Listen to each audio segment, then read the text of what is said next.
आज हम आप सबको फगुआ का गीत सुनाएंगे।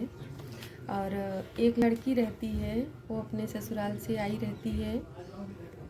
उसकी सहेलियाँ उससे उसके ससुराल का हालचाल पूछती हैं, तो बताती है जो इस तरह है। ससुरे कवन सुख हो लाया हो रे लाल, ससुरे कवन सुख हो लाया हो रे लाल।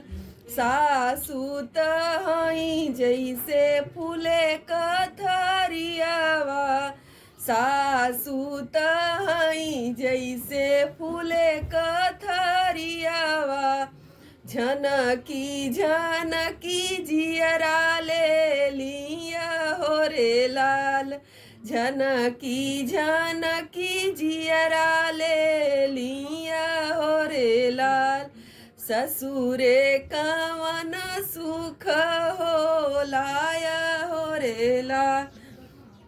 देवरानी तहई जैसे बन नागिनिया, डनसी डनसी जियरा ले लिया हो रे लाल, डनसी डनसी जियरा ले लिया हो रे लाल। ससुरे कवन सुख होला हो रे लाल। देवरात है जैसे बन का भामरवा, देवरात है जैसे बन का भामरवा।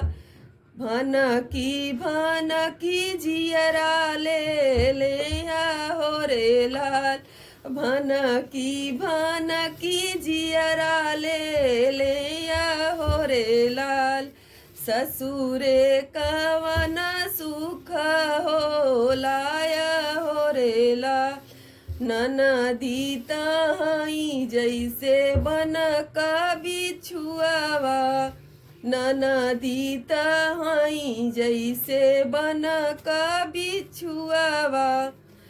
डनसी डनसी जियरा ले लिया हो रे लाल, टुपुकी टुपुकी जियरा ले ली हो रे लाल।